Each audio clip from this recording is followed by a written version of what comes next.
안녕하세요. 만나면 붉어지는 홍당무 시즌2 진행의 김혜빈입니다. 간밤 뉴욕 증시는 마이크로소프트 등 빅테크 기업들의 실적 발표에 대한 기대감과 미국 연방준비제도의 기준금리 인상 속도 조절에 대한 기대감이 이어지며 상승 마감했는데요. 미국 증시의 호조에 힘입어 국내 증시도 어제에 이어 상승세를 보여주고 있습니다. 하지만 그래도 아직까지 손실난 계좌 때문에 많이 속상하고 힘드신 분들을 위해 오늘 저희가 장자방 전문가님 모셨습니다. 장자방 전문가님은 20년 가까이 투자를 해오신 만큼 시장의 흐름을 정말 민감하고 정확하게 보실 뿐만 아니라 시장이 흔들리더라도 항상 안정적인 투자 전략 챙겨주시는 분입니다. 오늘은 전문가님께서 특별히 대형주와 ETF를 통해서 전문가님은 어떻게 꾸준하고 안전하게 수익 가져가시는지 전문가님의 매매 비법을 전부 공개하신다고 합니다. 또 주식보다 더 고수익을 낼 수 있는 매력적인 투자 전략까지 준비되어 있으니까요. 손실난 계좌 복구하고 싶으신 분들은 오늘도 저희 홍당무와 끝까지 함께 해주시면 좋을 것 같습니다. 방송을 통해서도 저희와 함께 하실 수 있지만요. 저희 노란톡방 안에 들어오시면 방송 이후에도 매일매일 전문가님과 함께 하실 수 있습니다. 화면 하단 보시면 네모박스로 되어 있는 QR코드 나와 있는데요. 이 QR코드 앞에 여러분들 갖고 계신 휴대폰 기본 카메라 어플 켜주신 다음에요. 화면 앞에 가까이 가져다만 대시면 영어로 된 입장 링크가 뜹니다. 입장 링크 꾹 눌러주시면 저희 노란톡방 안에 들어오실 수 있습니다. 또 최근 저희 장자방님의 인기가 너무 좋다 보니까요. 전문가님을 사칭하는 사람들이 많아졌습니다. 정확하게 저희가 생방송 시간 중에 띄워드리는 QR코드 통해서 입장하시는 게 가장 안전하게 들어오실 수 있다는 점 유의하시기 바랍니다. 네, 그럼 이제 장자방 전문가님 만나 뵙도록 할 텐데요. 전문가님 안녕하세요. 네, 전문가님 제가 요즘에 단타를 치려다 보니 너무 스트레스를 많이 받는데요. 이 스트레스를 안 받고 요즘 같은 시장에서도 꾸준하고 안전하게 수익 가져갈 수 있는 방법이 있을까요? 단타가 아니면 사실 추세를 해야 되는데요. 네. 오늘 제 강의가 그 추세에 관한 이야기이기 때문에 아마 오늘 강의에서 도움을 좀 받으실 수 있지 않을까 싶습니다.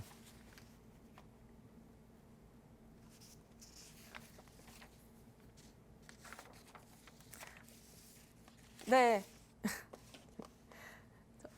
네, 예. 네.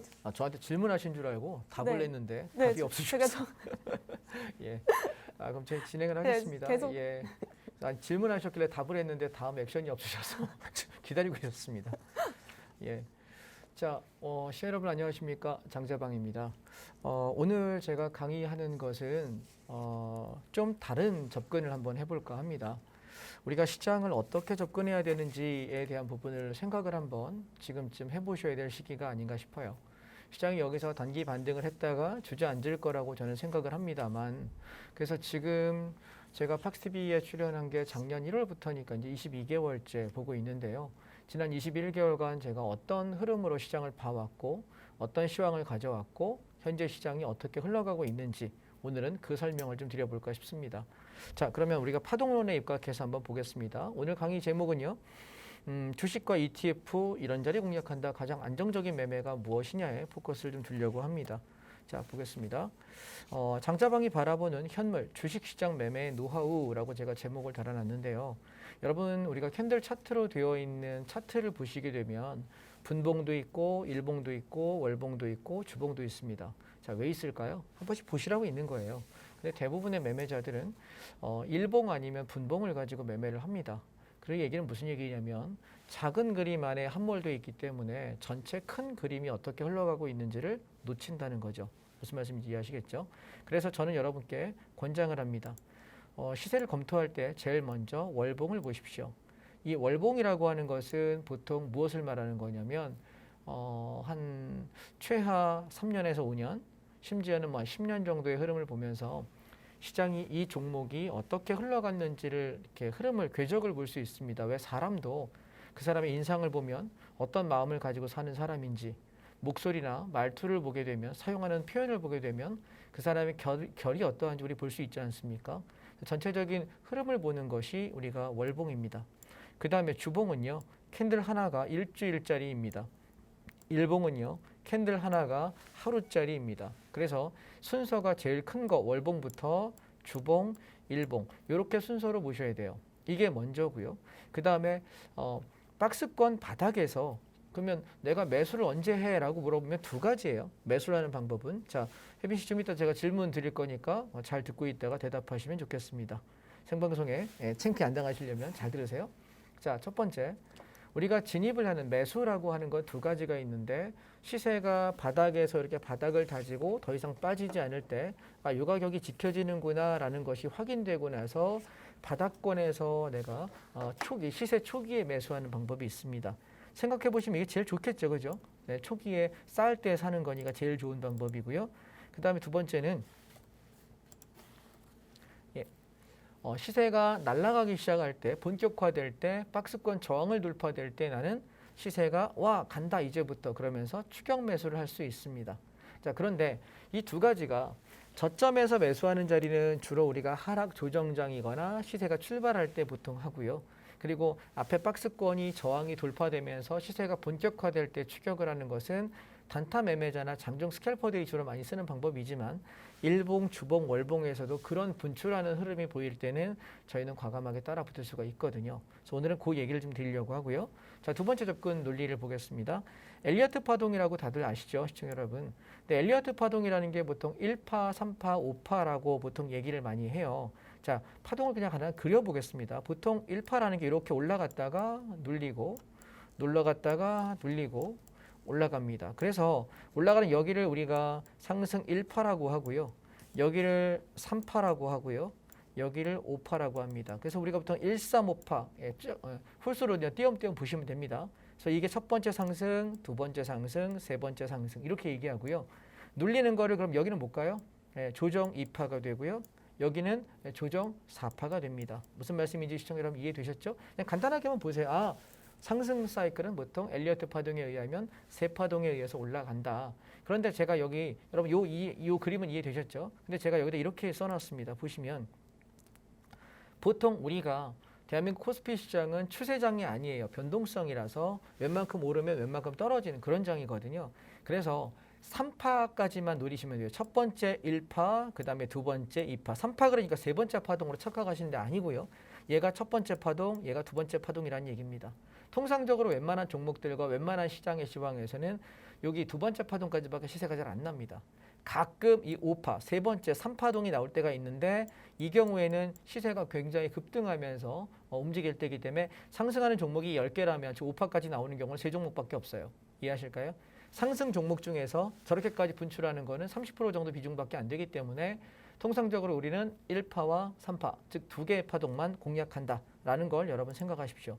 그런데 제가 이 얘기를 왜 드렸냐면 이 5파의 마지막 상승이 나온다는 보장이 없는데 대부분의 개인 매매자들 그리고 종목 추천하는 곳에서는 5파 상승을 기정사실화합니다. 굉장히 위험한 매매예요. 그래서 우리가 파동에 있다 제가 사이즈 재는 법을 알려드릴 텐데 2파까지 두 번째 파동까지 시세가 끝나고 나면 접근하지 마십시오. 눌림목 매수라고 하지만 거기가 꼭지입니다. 눌림목 아닙니다. 이해하셨죠? 그래서 오늘은 파동에 관한 말씀을 좀 드리고 싶습니다. 자, 다음. 자, 매수 방법은 제가 아까 제가 혜빈 씨한테 설명을 드렸는데 눌림목의 지지가에 확인하고 매수하는 방법은 제가 하락장에서 주로 쓰는 방법이에요. 왜냐하면 하락장은 상승이 강해서 내가 돌파에 추격해서 더 세게 내가 추격한 것보다 더 많이 올라갈 가능성이 상식적으로 별로 없잖아요. 그리고 반대로 박스권의 저항을 돌파하면서 강하게 가는 장은 주로 상승장에 쓰는 방법입니다. 예를 들면 제가 보통 여러분들께 제 단톡방에 들어오시게 되면 그 설명을 안 드렸군요. 제가 지금 단톡방을 운영하고 있습니다. 단톡방에 들어오시게 되면 제가 운영하고 있는 종목들에 관해서 여러분하고 설명을 드려요. 그런데 단톡방에 오시지 않은 상태에서는 제가 여러분들께 시황을 드릴 수 있는 방법이 별로 없습니다. 자, 단톡방 들어오는 방법 지금 여러분께 한번 안내해 드리겠습니다. 화면에 하단에 우측 하단에 보시면 네모 모양의 QR코드가 있습니다. QR코드를 여러분 핸드폰 기본 카메라 어플 켜시고 이렇게 갖다 대시게 되면 영문 모양의 링크가 하나 뜰 거예요. 이렇게 눌러주시면은 제 단톡방에 바로 들어오실 수가 있거든요. 오시게 되면 제가 이런 시황들 자료들 거기다 올려드리고 있으니까 참고가 되실 거고요. 작년에 1월 달에 시장이 고점 찍을 때 아무도 고점이라고 얘기 안 했는데 저 혼자 고점이라고 얘기했거든요. 여기 출연하신 출연자들 통틀어서 저 혼자 고점이라고 얘기했고 올해 하반기나 내년 상반기까지 계속 하락장이라고 계속 주장하고 있어요. 어떻게 보면 시장의 시황을 제일 잘 맞춘 사람이거든요.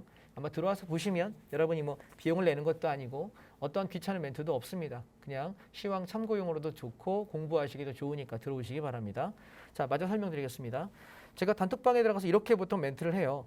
예를 들어서 코덱스 레버리지 12,000원 이하에서 여러분 일주일에서 2주일 정도 분할로 매수합시다. 그 이상 가격에 사지 않습니다. 저는 보통 이렇게 얘기를 해요. 그러면 저는 무슨 얘기냐면 12,000원 밑에 살살 빠지는 자리는 이제 눌림목의 지지가라는 거죠. 그래서 여기서 사서 비중을 30% 채우겠다. 이렇게 제가 말씀을 드리게 되면 여러분은 며칠간 분할로 사는데 실제 2주씩 매수 기회가 오는 경우가 드물어요. 보통 제가 말씀드리는 그 가격대에서는 짧으면 2, 3일밖에 매수 기회를 안 주는 경우가 많고요. 길게 줘도 일주일, 2주일 이상 주는 경우가 많이 없어요. 그래서 이 사람이 하는 멘트는 이렇게 얘기했을 때 얘가 호가가 잘 보고 있다 빨라지면은 내가 물량을 좀 더 잡는 거고 좀 느리면 비중을 좀 줄이는 거구나. 이렇게 이해하시면 좋을 것 같다. 말씀을 드리고요. 자, 그다음 그러면 저는 수익 청산을 단톡방에 어떻게 제시하냐면 이렇게 합니다. 예를 들어서 10,000원에 매수했습니다. 그러면 저는 12,000원에 50% 차익 실현합니다. 라고 표현을 합니다. 그러면 여러분 잘 보십시오. 내가 10,000원에 사서 12,000원이면 수익이 20%죠. 그죠? 여기서 내가 절반을 팔게 되면 나는 내 현금의 10%의 차익을 건집니다. 그럼 나머지 물량은 10,000원에 샀기 때문에 1,500원에 익절 잔량 처리한다. 그 얘기는 뭐죠? 내가 산 가격보다 위에서 내려오면 그냥 정리하겠다는 얘기입니다. 다시 말해 본전을 훼손하지 않는 선에서 그냥 몇 틱 정도의 익절로 마무리해 주세요. 잔량 처리는 이렇게 말씀드리는 거고 만약에 강세장이고 흐름이 강한 종목이라고 한다면 이 남긴 절반 물량 가지고 더 많은 수익을 내시면 되는 거고 제가 1차 청산하는 자리에서는 보통 흔들리거나 되밀릴 때가 많거든요. 그래서 그 자리에서 50% 내지 70% 정도 차익 실현하고 남은 수량만 가지고 더 가면 감사합니다 하는 거고 더 가지 못하면 약수익에 정리합니다. 정리가 되시면 저는 더 이상 언급하지 않습니다. 이해되셨죠? 그래서 가끔 보면은 단톡방에서 종목을 드렸을 때 여러분께서 나는 잔량을 안 팔았는데 어떡합니까? 물어보실 때가 있어요. 그럼 저도 난감한 거예요. 왜냐하면 대응 전략을 드렸기 때문에. 그래서 시청자 여러분께서 보시면서 저는 익절가를 반드시 늘 걸어드리거든요. 얼마에는 정리하세요. 1차 청산 됐으니까 절반은 차익 실현했으니 혹은 70% 80% 팔았으니 남은 잔량은 내 단가가 훼손되기 전에 약수익권에서 각자 정리 자율적으로 해주십시오라고 이렇게 운영하는 편입니다. 자, 그러면 되게 안정적으로 운영한다는 거 이해하시겠죠? 자, 다음 보겠습니다. 그래서 저는 여러분들께 그럼 그동안 제가 장을 어떻게 봤는지에 대한 얘기를 좀 드려보겠습니다. 자, 오늘 이 시간에는 장자방이라는 사람이 저는 계속 밤 9시 시간대에서 21개월 동안 강의를 했어요. 그렇기 때문에 지금 3시 이 시간대에는 10월 들어서 이제 여러분하고 지금 4주째 만나 뵀거든요. 그러니까 저 사람이 맨날 시황을 얘기하고 자기는 돈을 벌었다 혹은 시황을 잘 맞췄다라고 이야기하는데 이 시간대 시청자분들께서는 처음 보는 사람일 수도 있지 않습니까? 그래서 제가 지난 21개월 동안 어떤 종목을 어떻게 매매했는지 오늘은 그것들을 진입 근거, 청산 근거들을 하나씩 설명드려 보려고 합니다. 이해되셨죠? 그래서 보시면서 이 사람이 보는 파동이 이렇구나. 그러면 나중에 제가 단톡방에 여러분 여기서 이렇게 매수할 거고요. 이렇게 진행할 거예요 라고 글로 쓰잖아요. 여러분은 지금 방송 중에는 제 얼굴을 뵙지만 여러분이 실제 단톡방에서는 글로 몇 마디 제가 쓰는 멘트 가지고 이런 부연 설명이 없으면 이해하기에 한계가 있겠다 싶어서 오늘 상세하게 설명을 드리는 시간을 갖고 있습니다. 자, 그래서 저는 코덱스 레버리지하고 인버스에 관한 얘기를 드리자면 2020년입니다. 8월 달에 매수가 8,000원대에 진입하자라고 이야기하면서 비중이 50에서 70% 거의 풀베팅이죠. 종목들 여기다 풀로 잡아서 종목 하나도 팔지 말고 버텨라라고 이야기 드렸는데 얘가 어디까지 끌고 가게 됐냐면 작년이죠. 1월 날에 31,000원 찍을 때 3만 원에 다 정리했어요. 그럼 한번 생각해 보십시오. 종목이 아닌 주식이 아닌 코덱스 레버리지로 이 정도면 300% 이상의 수익을 냈다는 얘기인데 어마어마한 거예요. 물론 사고 팔고 하면서 끌고 갔습니다. 하나도 안 팔고 끌고 가진 않았습니다. 자, 그러면 제가 21년도의 초에 첫 주에 팍스TV에 제가 시작을 하면서 고점이다. 시장 최꼭지니까 주식 추격하지 말아라 라고 제가 선언을 하면서 데뷔 방송이 그랬습니다. 여러분 다 주식 좀 분위기 좋죠? 그런데 조정 나올 거고요. 조정의 출발점은 미국장이 하락할 거예요 라고 제가 멘트를 드렸는데 그러고 나서부터 현금 보유 비중 저는 7, 80% 이상을 유지해야 된다라고 계속 강조를 드려왔고 그러면서 여러분이 현금 보유하고 좀 소극적이신 분은 주식이 빠질 거니까 기다리시면 되고 떨어지면 또 사면 됩니다 라고 말씀을 드렸고요. 적극적으로 하방을 공략하시는 분이라면 인버스라는 것이 있습니다. 자, 인버스 종목 코드는 252670입니다. 다음 페이지에 차트 보여드리겠습니다. 그래서 2,000원 이하에서 저점이다, 세일이다. 이때 1,800원대에서 1,900원대 왔다 갔다 할 때였습니다. 매집해서 제가 어떤 얘기 드렸냐면 2022년 지금이죠. 올해 하반기에서 23년 초까지 이때까지는 이 상반기가 인버스가 최우량주가 될 거다라고 제가 강조를 드렸습니다. 그 얘기는 주가가 빠지면 인버스 말고는 사실 건드릴 게 없습니다. 종목들은 단타일 수밖에 없고요. 자, 그다음 그래서 저는 인버스의 목표가를 최소 목표가 3,800원에서 4,000원을 말씀드리고요. 23년도에는 5,000원에서 6,500원 정도까지 갈 수 있지 않을까라고 생각을 하고 있습니다. 단 이 인버스 전략에 한 가지 차질이 생길 수 있는 건 딱 하나입니다. 정부에서 증시 안정자금을 갑자기 투여한다든가 혹은 지금 러시아랑 우크라이나 전쟁이 종전이 되면서 우리가 인플레이션을 더 기름 부었던 것이 원자재죠. 그렇죠? 그래서 그 부분에서 해결이 된다고 한다면 하락은 단기 소멸하고 상승으로 제법 세게 올라갔다가 다시 내년도에 하락을 기대해야 되지 않을까 싶어서요. 지금 현재는 그런 변곡 구간 안에 있다라고 여러분 보시면 되겠습니다. 자, 그럼 차트를 한번 보겠습니다. 자, 먼저 이 차트는 코덱스 레버리지의 월봉입니다. 시장을 보실 때 늘 여러분 월봉부터 보십시오. 자, 보시면 2020년 3월 달에 6,165원의 저점이었던 것이 고점이 31,000원입니다. 저희가 3만 원에 팔았다고 말씀드렸고 매수는 여기 저점 찍고 올라오면서 이제 올라가는구나 싶어서 8,000원 여기서 매수했고요. 그리고 요게 3만 원 여기서 청산했습니다. 그리고 제가 팍스TV에 출연한 게 요때입니다. 그러면서 장 빠질 겁니다 라고 이야기 드렸고요. 언제까지? 22년도 되면서 22년 하반기나 23년도까지 빠질 거다. 자, 보시면 계속 떨어지고 있어요. 자, 그럼 가만히 보세요. 지금 지나고 나서 저는 분명히 여러분께 21개월 전에 말씀을 드렸습니다만 저를 지금 처음 보신 분이라면 만약에 지금 어떤 생각 드십니까? 21개월 전에 장자방에 저 시황을 내가 들었거나 믿었다면 내가 주식에 안 물렸을 텐데 라는 생각 혹시 하지 않으십니까? 자, 지금도 늦지 않으셨어요. 어떻게 하는지 한번 보십시다. 그래서 그럼 주봉을 한번 보실게요. 주봉을 보시게 되면 2020년도입니다.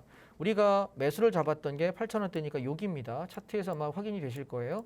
얘가 쭉 올라와서 여기까지 올라와요. 자, 여러분 이 차트를 그냥 보여드리는 게 아니라 지금부터 제가 캔들 카운팅이라는 개념을 좀 설명드리려고 해요. 캔들 카운팅은 뭘 말하는 거냐면 캔들로 만들어져 있는 차트로 구성되어 있는 그 어떤 차트도 적용이 됩니다. 자, 우리가 상승 추세라는 건 뭘 말하는 거죠? 저점이 높아지고 고점이 높아집니다. 자, 보실게요. 제가 잡았던 8,000원대 여기서 매수하고 나서 자, 요 다음 캔들이 저점이 높아지죠. 그리고 고점 높아집니다. 보시면 계속해서 고점이 야금야금 높아지고 저점들이 올라가는 게 아마 보이실 거고요. 계속 저점이 높아지고 고점이 높아집니다. 그리고 얘가 눌림을 주지만 이 눌림목의 저점이 어디를 깨지 않냐면은 여기 보시면 음봉의 고점 있죠. 얘하고 이렇게 보시면 제가 좀 삐뚤빼뚤하게 그렸는데요. 가격이 거의 일직선입니다.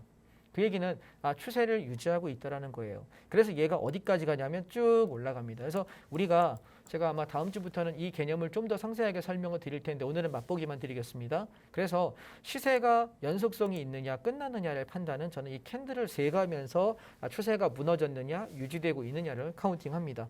자, 얘가 주봉이라고 말씀드렸습니다. 그래서 지금 주봉은 어떠냐라고 보시면 여기 3만 원대 저희 청산한 이후에 계속 빠지고 있네요. 이해되실까요? 3만 원이었던 게 지금 11,000원에서 12,000원대로 왔다 갔다 하잖아요. 그러면 고점에서부터 생각하면 반토막이 아니라 마이너스 한 60% 이상 난 것 같습니다. 그래서 저는 시장이 아직 저점이라고 생각하진 않고 단기 반등을 시도하는 구간이지 아직 저점이라고 생각하진 않습니다. 자, 그러면 이걸 일봉으로 한번 보실게요. 자, 일봉 흐름으로 보시면 지금 현재 구간을 한번 보실게요. 얘가 우리가 엘리어트 파동을 얘기할 때 어려울 게 없어요. 올라갈 때도 3개의 파동, 내려갈 때도 3개의 파동. 1, 3, 5파 올라가는 거고요. 다시 하락 1, 3, 5파 내려가는 거예요. 근데 우리가 세 번째 파동은 존재하는 경우도 있고 하지 않는 경우도 있다. 그래서 우리는 보통 두 번째 파동에서 꼭지나 저점을 잡을 때가 많습니다. 자, 그래서 코덱스 레버리지를 보시게 되면 여기 올해 고점에서 한 파동 내려가고요. 반등했다가 두 번째 파동 내려옵니다. 그럼 지금 제가 여기서 12,000원 밑에서 매수하자라고 얘기하는 거는 3파까지 빠지지 않고 2파에서 반등할 가능성이 높다라고 좀 생각하는 겁니다. 시청자 여러분 무슨 얘기인지 이해되실까요? 지금 여러분 제가 방송 시작하고 나서 한 17분, 16분 가량을 파동의 설명을 드렸는데 이걸 왜 설명했냐면 이 파동을 설명하기 위해서예요. 이해되셨죠? 자, 우리 혜빈 씨 무슨 얘기인지 이해되실까요? 네, 이게 어떻게 이해했어요? 한번 설명해 보실래요? 그러니까 1, 2, 3파가 있는데 네. 3파는 거의 사용하지 않고 1, 3, 5가 있는데 5는 거의 사용하지 네, 않고 네. 이게 3파동에서 결정 난다 이 소리 아닌가요? 반은 듣고 반은 안 되는 것 같습니다. 자, 다시 한번 우리 혜빈 씨처럼 헤매는 분이 제가 계실까 봐 어려워가지고. 다시 한번 설명을 할게요. 상승 파동과 하락 파동은 보통 세 개의 파동으로 구성이 된다. 자, 보세요. 제가 그림을 한번 다시 차트에 그려보겠습니다. 올라가는 건 하나 눌렀다가 둘 눌렀다가 셋 이런 식으로 움직이는데 보통의 파동은 첫 번째 파동과 두 번째 파동 이 정도 시세에서 끝난다는 거예요. 시세가 클 때는 이 세 번째 5파까지 가는 경우가 많지만 대한민국 시장에서 5파까지 가는 경우는 우리 지난번에 2020년도에 급등하면서 21년 1월 달에 찍었던 그때가 5파를 갔던 장이고 그 외에는 대부분 2파까지밖에 잘 가지 않는다라는 걸 특징으로 기억하시라는 얘기고요. 그러면 여기를 찍게 되면은 다시 내려올 때도 하나 반등 나왔다가 둘 반등 나왔다가 셋 이렇게 이론상 엘리어트 파동은 마찬가지죠. 1, 3, 5파. 올라갈 때는 상승 1, 3, 5고요. 내려갈 때는 하락 1, 3, 5예요. 근데 통상적으로 여기 두 개의 파동까지밖에 잘 안 움직인다는 거죠. 이해되셨죠, 시청자 여러분? 예, 우리 혜빈 씨는 이해하길 바라고요. 자, 그래서 그러면 어떻게 될까요? 저는 지금 여기 12,000원 내외에서 매수는 요 2파에서의 반등을 시도할 가능성이 높지 않을까에 지금 배팅을 하고 있는 것이고 그래서 우리가 여기서 12,000원대 잡아서 12,800원, 13,000원 한번 차익 실현하고요. 또 내려올 때 잡아서 차익 실현하고요. 또 내려온다면 하는데 중요한 게 여기서도 여러분이 세 번째 파동이 중요해요. 자, 보세요. 올라갔다가 눌리고 올라갔다가 눌려요. 두 번까지는 인정한다. 근데 세 번째 만약에 얘가 이렇게 들어올리면서 가지 못한다면 얘는 실망 매물로 어떻게 움직여지냐면 밑에 하락 5파가 시작을 합니다. 이해되셨나요? 그래서 지금 시장은 단기 반등을 제가 10월 달 동안 할 거예요 라고 얘기해서 여러분께 2차 전지랑 자동차랑 그다음에 반도체 얘기 드리고 미디어 콘텐츠 말씀드리고 건설주하고 시멘트주를 말씀드렸거든요. 요때 반등할 때 얘네들이 올라갈 타이밍이에요 라고 제가 10월 첫 주에 여기 방송하면서 말씀을 드렸어요. 그래서 그 결과 좀 이따 볼 거고요. 어저께 성신양의 상한가 나왔습니다. 30% 올랐고요. 그래서 그런 것들이 어떤 파동 안에서 제가 설명을 드리는지 여러분이 좀 이해하셨으면 좋겠다라는 것이 이 차트를 제가 준비한 이유이고요. 자, 그러면 저는 시장 시각에서 또 한번 보겠습니다. 그러면 제가 봤던 종목들을 한번 살펴볼게요. 첫 번째, 조선주의 대장인 현대미포조선입니다.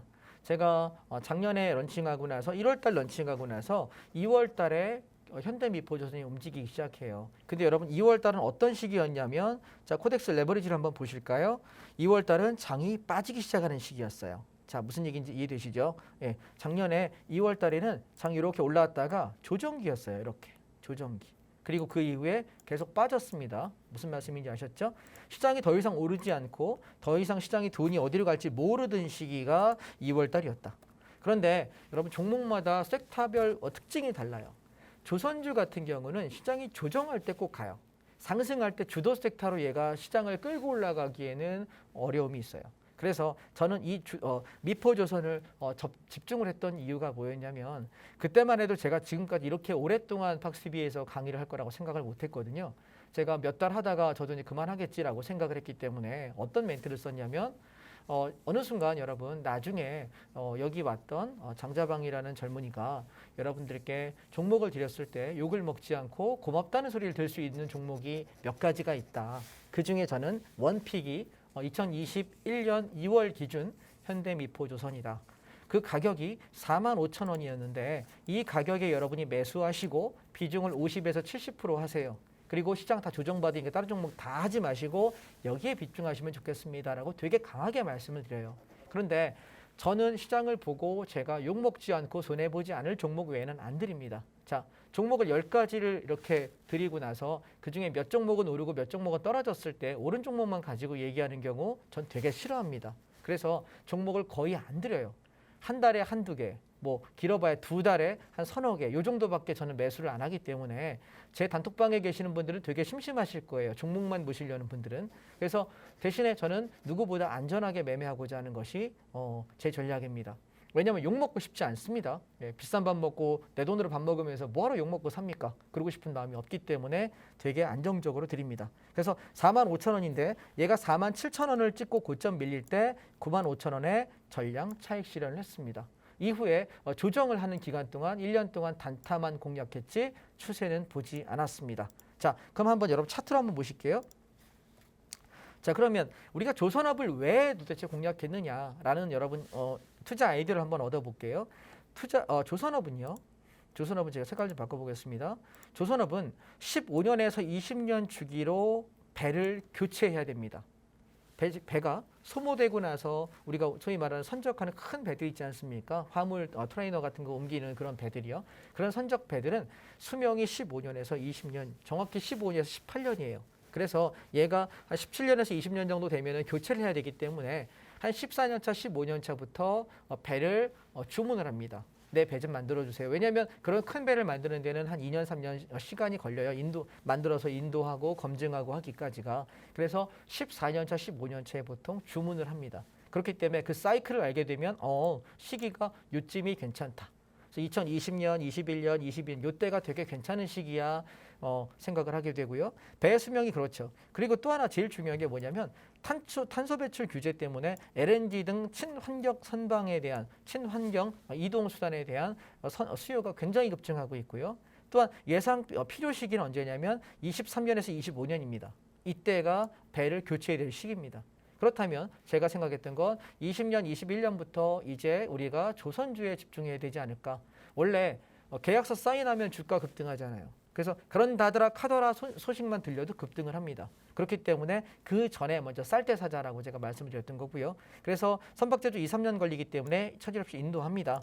그래서 저는 뭘 얘기했냐면 최소 목표가 9만 원에서 10만 원 본다라고 말씀드렸는데 도달했죠? 최대 목표가 15에서 18만 원 정도. 이 차를 갈 거냐 말 거냐 지금 그 구간 안에 있습니다. 자, 그러면 여러분 차트를 한번 보겠습니다.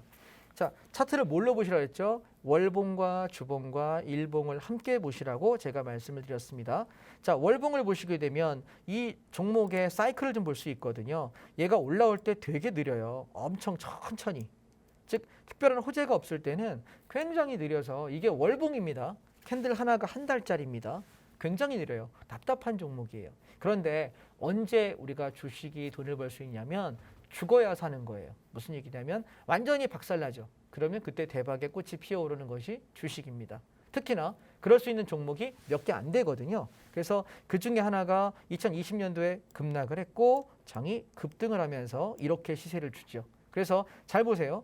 급락을 하면서 한 번 내려갔다가 대반등 버텨주다가 한 번 더 빠지네요. 우리가 좀 전에 배웠던 엘리트 파동이 몇 파동이죠? 한 파동 하락, 두 파동 하락이네요. 통상 크게 문제가 생기지 않는 한은 두 파동에서 멈춘다라고 제가 말씀드렸던 여러분 저점 잡는 논리가 이해되실까요? 파동의 사이즈는 제가 다음 주에 설명드릴게요. 그런데 지금 생방송이니까 두 파동. 그리고 나서 다시 올라갑니다. 하나 갔다가 눌리고요. 둘 갔습니다. 그러면 제가 질문 드리겠습니다. 두 파동에서 멈출 거냐, 세 파동을 갈 거냐예요. 그래서 지금은 여러분 두 파동에서 제가 11만 5천 원에서 12만 원 언저리 목표가 드렸으니까 청산 끝났거든요. 그러면 지금은 뭐 해야 될까요? 대기하는 자리지 추격하는 자리가 아닌 것입니다. 그래서 얘가 저점이 확인되거나 고점 돌파가 확인되면 3파 가는구나. 그러면 가지야 하면 되는 거고 지금 구간은 조심스럽게 본다라는 거죠. 파동에 대한 이해가 좀 되셨길 바랍니다. 자, 그러면 주봉을 보겠습니다. 동일하게 보시면 그럼 저희가 2021년도에 2월 달에 여기 45,000원 여기서 샀습니다. 그랬는데 얘가 97,000원까지 제가 팍시비 데뷔하고 나서 딱 한 달 만에 엄청난 대박을 냈고 그때가 굉장히 하락장이라 사람들이 힘들어할 때인데 저희 종목이 이렇게 갔기 때문에 와 하면서 되게 감사 인사를 많이 받았어요. 심지어는 이걸로 여러 가지 경제적인 어려운 상황들이 많이 해결됐고 주식이 물린 것들이 해결됐다라는 되게 감사 인사를 많이 받았거든요. 자, 이 종목을 샀던 이유가 뭔가 제가 시간이 많이 없으니까 이 종목까지만 여러분 설명을 좀 드리겠습니다. 오늘 종목을 제가 4개 가지고 왔거든요. 오늘 하나만 설명을 드리고 다음 주에 제가 나머지 3개를 좀 설명드리겠습니다. 자, 보시면 바닥을 찍고 올라와서 횡보하면서 저점을 깨지 않는 자리, 그 자리가 저는 바닥이라고 보는 거죠. 그래서 여기서 사셔도 되고 아니면 이 고점을 돌파할 때가 4만 원 돌파예요. 그럼 여기서부터 사고 눌릴 때 4만 원을 깨지 않습니다. 이런 파동을 계산하면서 여러분께 말씀을 조심스럽게 드리고요. 그래서 제가 뭐 비중을 실어라 강하게 간다라고 할 때는 이런 파동을 보고 매매하는 거구나라는 걸 좀 참고하시면 좋겠습니다. 그래서 현재 위치의 주봉을 보시게 되면 시세가 이렇게 났다가 눌림 주고 잘 보시면 저점이 계속 올라가고 있는 게 눈에 보이실 거예요. 그러면서 고점도 높아져요. 근데 얘는 지금 엘리어터의 두 파동이 이미 끝난 상태이기 때문에 현재는 소강 상태이고 시세가 제가 조선업은 언제 간다 그랬죠? 시장이 조정 줄 때. 그런데 지금 시장은 어때요? 바닥을 찍고 반등하려고 그래요. 그러면 시장의 돈이 조선주로 몰릴까요? 아니면 성장 주도주로 몰릴까요? 성장 주도주로 몰리겠죠. 그러면 뭐죠? 반도체, 2차 전지, 그다음에 전기차 이런 섹터들을 몰려요. 그럼 그 시세가 한번 나고 나서 시장이 다 조정받을 때 조선업이 들어갈 거냐 말 거냐를 그때 재는 거예요. 이해하셨죠? 그래서 종목을 생각할 때 단순하게 차트만 보는 것도 아니고 그 회사가 조선업은 지금도 굉장히 시황이 좋아요. 근데 왜 조정이 나올까? 생각해보면 기술적 분석을 모르고서 매매하면 되게 위험하다는 사실을 여러분이 보셨으면 좋겠고, 그래서 현대미포도 지금 이렇게 움직이고 있다. 그래서 지금 현재 구간에서 바라보시면 얘는 시세를 주고 이렇게 조정을 나오고 있어서 현재는 거래할 대상은 아니다. 그래서 제가 종목을 여러분께 말씀드리면 어느 파동에서 계산하는 건지 조금 여러분 눈여겨보시면 좋지 않을까 싶습니다. 그래서 오늘은 미포조선까지 드리고요. 제가 다음 주에 할 거 간단하게 맛만 조금 보여드리고 마무리하겠습니다. 자, 다음 주에는 제가 철강, 비철금속, 원자재의 대장인 고려아연, 왜 도대체 이 고려아연을 제가 공략을 했느냐 말씀을 드리고 싶고요. 그래서 이 묵직한 종목이 이렇게 올라가는 시세를 저희가 취할 수 있었던 이유 다음 주에 설명드리겠습니다. 두 번째, 아시아시멘트와 성신양해입니다. 건설 수요가 폭증하고 있고 그 후로 시멘트가 많이 필요하고, 그래서 어떤 때 공략해야 되는지 차트에서 맥점을 좀 다음 주에 잡아드리도록 할 테니까 다음 주 이 시간도 여러분 잊지 않으셨으면 좋겠고요. 성신양해 우리가 제가 떨어질 때마다 제가 건설주하고 시멘트주 모아놓으라고 말씀드린 지가 일주일 남짓밖에 1-2주밖에 안 됐는데 어저께 상한가를 찍어버렸습니다. 이 어려운 장에. 그래서 굉장히 넉넉하게 기분 좋았던 종목이라서 이 종목을 무엇을 보고 공략했는지 여러분 지난 뒤 얘기가 아니라 여러분이 이제 시장을 접근할 때 어떤 기술적 분석으로 접근해야 되는지 거기에 저랑 공부하는 시간, 이 시간 귀하게 여기시고 매주 화요일 날 3시 지켜주시면 좋겠습니다. 오늘 제가 종목은 여기까지 하겠습니다. 감사합니다. 네, 시장을 크게 바라보고 시장의 추세를 따라서 안전하게 수익 내는 방법에 대해 알아봤는데요. 엘리어트 파동을 이용해서 저점과 고점을 잡는 방법, 그리고 어느 지점에서 매수해야 되는지 그런 기술적인 방법에 대해 설명해 주셨는데요. 그래도 아직 오늘 방송을 통해서는 명확하게 이해하기 힘들다, 이런 기술적인 분석 방법에 대해 더 많이 배워보고 싶다 하시는 분들은 지금 저희 노란톡방 들어오시면 더 많은 내용들 매일 가져가실 수 있습니다. 화면 하단 보시면 네모박스로 되어 있는 QR코드 나와 있습니다. 이 QR코드 앞에 여러분들 갖고 계신 휴대폰 기본 카메라 켜주신 다음에요. 화면 앞에 가까이 가져다만 대시면 영어로 된 입장 링크가 바로 뜹니다. 입장 링크 꾹 눌러주시면 바로 저희 노란톡방 안에 들어오실 수가 있습니다. 네, 그럼 잠시 후에는 시장이 떨어지든 오르든 상관없이 주식보다 더 많은 수익을 극대화할 수 있는 선물 옵션에 대한 이야기가 준비되어 있습니다. 네, 그러면 저희는 잠시 후에 계속해서 전문가님과 이야기 나눠보도록 하겠습니다.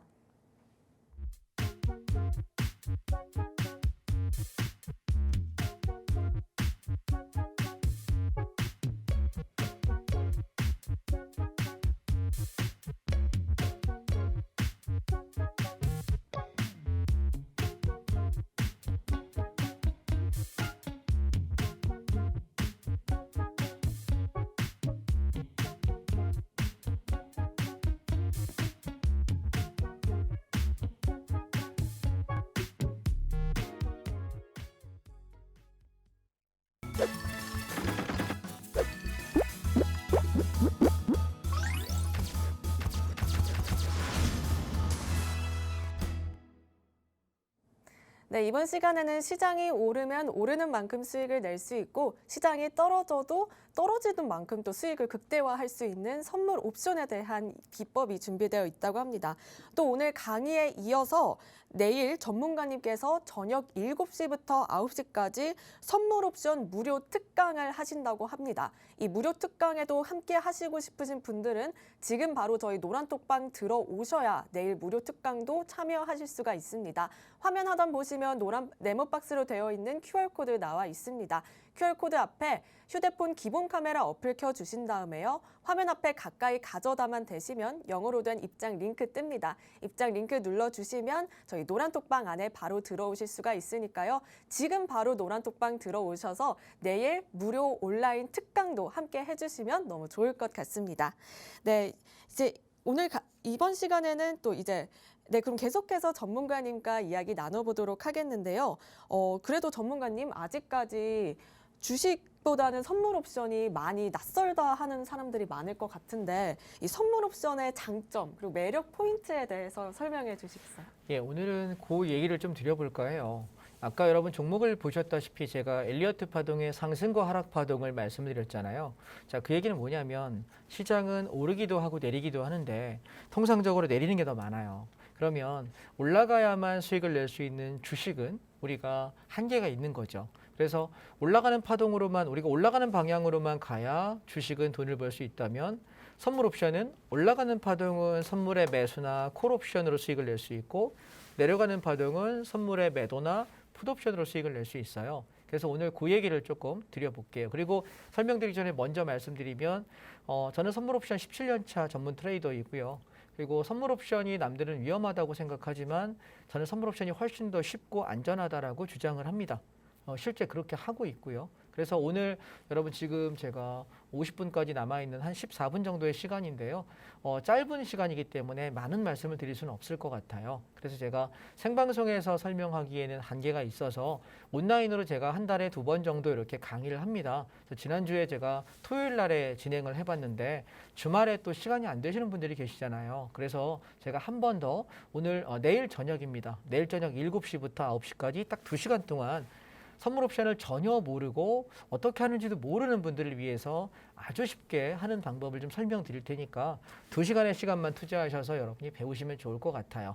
또 하나, 주식으로 여러분 계좌가 반토막 났잖아요. 그러면 만약에 내가 1억 원어치 샀는데 5천이 됐으면 반토막인데 이 반토막을 원금 회복하려면 2배가 올라야 돼요. 내가 마이너스 될 때는 50%였는데 얘가 2배 정도 올라야만 1억 원이 내 원금이 회복이 됩니다. 50% 기준에 그렇습니다. 그런데 만약에 내가 마이너스 70%면 원금의 330%가 올라야 본전이 되거든요. 그러면 생각해 보세요. 여러분 주식을 2배가 되고 3배가 되는 종목을 발견하기가 쉽나요? 되게 어려워요. 그리고 또 그런 시세가 있다 하더라도 내가 2배, 3배 될 때까지 안 팔고 견딜 자신이 있으신가요? 거의 어려워요. 그러면 여러분 주식에서 내가 잃은 돈을 주식으로 만회하는 건 사실상 거의 불가능에 가까워요. 뛰어나신 분들 제외하고는. 그래서 오늘 제가 하나의 대안을 제시해 보겠습니다. 오늘 제가 준비한 화면 보시면서 한번 따라와 보시기 바랍니다. 의식의 흐름을 한번 따라와 보세요. 자, 첫 번째. 선물 옵션 매매가 주식보다 훨씬 쉬운 이유는 뭐냐면 선물 옵션이 아닌 주식은요. 코스닥과 코스피 합치면 한 2,400개 정도 종목이 있고요. ETF가 한 600여 개가 있어요. 그러면 대략 3,000개쯤 되죠. 근데 여러분 3,000개의 종목을 내가 매일 클릭하면서 어떤 게 오를 거고 내릴 것인지 여러분 다 찾을 수 있습니까? 현실적으로 어렵죠. 그럼 경우의 수가 몇 개일까요? 얘가 상승하는 경우와 하락하는 경우 2개만 우리가 경우의 수를 낮춘다면 우리는 6,000개의 경우의 수 중에서 지금 내가 올라갈 수 있는 걸 찾아내야 돼요. 저도 6,000개 다 못 봐요. 그래서 제가 종목 상담하거나 기술적 분석 이렇게 할 때 이 회사 뭐 하는 회사예요? 라고 제가 모르는 회사를 여쭤보거든요. 왜냐하면 저는 중소형 종목에 관심이 없어서 보지를 않아요. 왜냐하면 그게 회사가 단단하지도 않고 그렇게 투자의 가치가 있다고 보지도 않기 때문에 저는 대형주하고 ETF밖에 안 해요. 무슨 얘기인지 아시겠죠? 그렇다 보니 제가 관심 종목에 있는 거는 한 2,300개 종목만 가지고 거래를 함에도 불구하고 나머지 2,600~700개 종목은 제가 알 필요도 없고 알고 싶지도 않습니다. 왜냐하면 제가 그걸 디테일하게 그 회사에 대해 잘 알 수 있는 자신은 없거든요. 그래서 우리가 쉽게 알 수 있고 안정적인 것들 대형주 위주로만 하셔도 충분히 돈을 번다는 것 말씀드리고 싶고요. 그래서 우리는 기술적 분석, 차트 분석을 통해서 또 기본적 분석, 기업 가치, 재무 상태, 성장성까지 모두 다 분석할 수 있습니까? 라고 물어보시면 아마 나는 그럴 수 있어 하시는 분들은 이걸 직업적으로 전문 트레이더가 아닌 이상은 불가능할 겁니다. 자, 두 번째, 선물 옵션은요. 코스피 200 지수 선물은 단일 상품입니다. 따라서 얘는 올라가느냐, 위냐, 아래냐, 하락이냐만 결정하시면 됩니다. 다시 말해 주가가 빠지면 선물은 매도, 하방을 진입하게 되면 이 떨어지는 이 낙폭만큼의 이득을 내게 됩니다.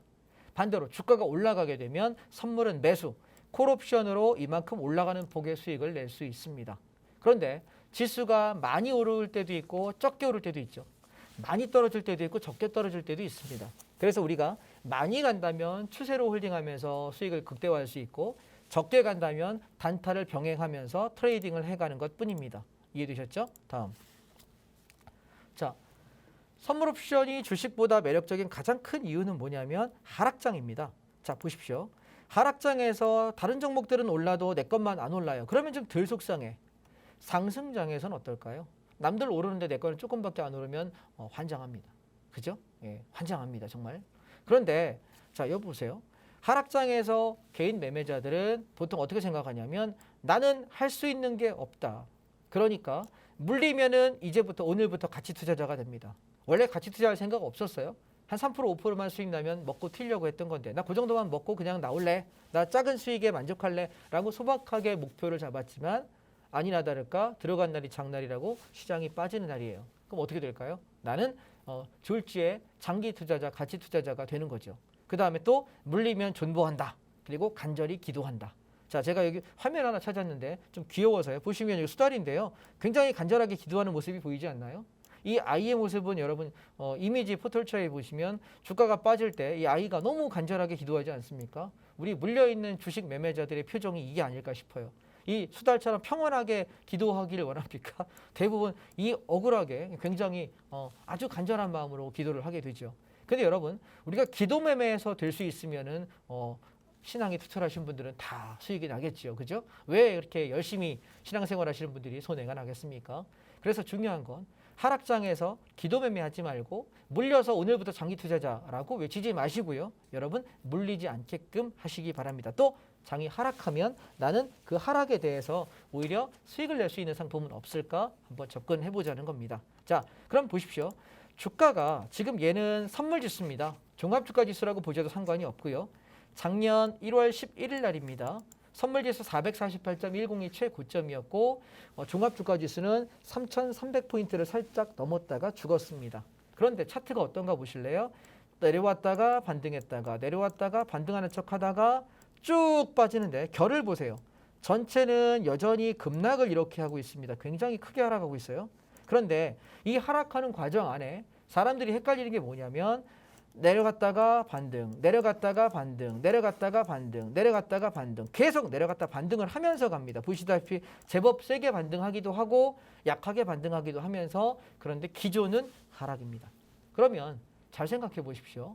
우리가 큰 흐름을 보는 눈은 뭘로 키우느냐?